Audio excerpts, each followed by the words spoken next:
તો આજની વિડીયો અહીંયા ચાલુ કરતા પહેલાં બધાને જણાવી દઉં કે આપણી ચેનલને ઘણા બધા લોકોએ સબસ્ક્રાઈબ નથી કરી, તો તમારું કશું જવાનું છે, મારો અંગૂઠો દબાવો, લાલ બટન દબાવો, યુટ્યુબ પર જોતા અને ઇન્સ્ટાગ્રામ પર જોતા હોય તો ભૂરું બટન દબાવો અને ફોલો કરી દો. તો આજનો બ્લોગ અહીંયા હું સ્ટાર્ટ કરું છું. તેથી કંપનીમાં નીકળી જાઉં છું ચાલતો એટલે વચ્ચે મળે છે મોટી મોટી નારિયેળીઓ કે આવડી મોટી ચારે થઈ રહી મને ખબર નહીં, એટલામાં હું પહોંચી જાઉં છું કંપનીમાં. હવે કંપનીમાં આવ્યો હોય ને તો સાફ સફાઈ તો કરવી પડે, ત્યાં ફરી કામ થાય એટલે સાફ સફાઈ કરવા બાટકી ગયો. સાફ સફાઈ થઈ એટલામાં તો આપણે કામ કરવા બાટકી જાય. હવે જેવું આ કામ પત્યું ને એટલામાં આપણો ભાઈબંધ રાકેશ લઈ આવ્યો કેરીઓ, ખાટી કેરીઓ. પણ ખાધા ફરી જ ખબર પડી, ખાટી પહેલાં તો મેટી કહીને બધાને એક ચીરી આપી દીધી. ખાધા ફરી ખબર પડી કે ખાટી સારી કેરીઓ હતી.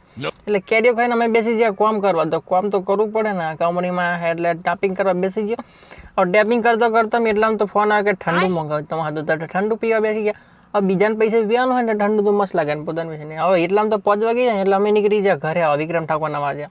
અને એટલામાં આપણને દેખાય મારી ભવિષ્યની ગાડી એટલે કે આપણી સ્કોર્પિયો, મહિન્દ્રા થાર સ્કોર્પિયો. એટલે લાવવાની જ છે આપણે, હું ટેન્શન ના લેશું. એટલામાં અમે પોકી જઈએ છીએ પીયુસી પર પ્રોડક્ટ લેવા. હું મેહુલભાઈ અને ગોપાલભાઈ પોકી જઈએ પ્રોડક્ટ લઈને સીધા બાટકી જઈએ છીએ ઘરે આવવા. તો ઘરે આવે તો એમના બાઇક પર હું બેસી ગયો કે સાધનમાં એટલે ઘરે આવે ને એટલે પોકી ગયો હું દુકાને. થોડુંક શાકભાજી લાવવાનું તો સામાન લાવવાનું હતું, તો સામાન લઈને હું રાજુ બી આવી જઈશ ઘરે. તો આજનો બ્લોગ હું અહીંયા જ એન્ડ કરું છું. તો મળીશું કાલે અને સબસ્ક્રાઈબ કરતા જજો. હા, સાચું કહું.